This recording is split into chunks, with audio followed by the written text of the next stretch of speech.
Life moves on. হ্যাঁ, আজকে এটা বলেই শুরু করছি। লাস্ট 1 মাস আমার জন্যে মেন্টালি খুব ডিফিকাল্ট ছিল।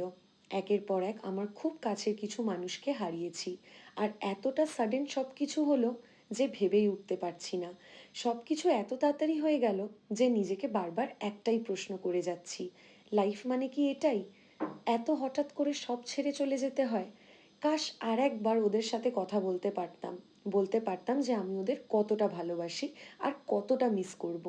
এই সময়টাতে ভিডিও আপলোড করার মতন স্ট্রেংথ সত্যিই ছিল না, বা কোনো কিছু করতেই যেন মনই লাগছিল না। কিন্তু আস্তে আস্তে আবার নিজেকে গুছিয়ে কাজে ফিরছি। আবার রেগুলার ভিডিওস আসবে আশা করছি। আর ওই যে বললাম, লাইফ মুভস অন। তাই শুধু এটাই প্রে করি, তারা যেখানেই থাকুক ভালো থাকুক, শান্তিতে থাকুক। জানি সবসময় কাজ, ব্যস্ত জীবন আর রেসপন্সিবিলিটির মধ্যে সবার সাথে যোগাযোগ রাখা সম্ভব নয়। তাও বলি, যতটুকু পারবে spend time with your loved ones. কারণ আমরা কখনো জানি না কোন কথাটা, কোন দেখাটা শেষবারের জন্য হয়। যাই হোক, এই ভয়েস ওভারটা সিম্প্যাথির জন্য কিন্তু নয়, শুধু শেয়ার করলাম যেটা মনে হলো। আজ এতটুকুই, আসলাম, টাটা।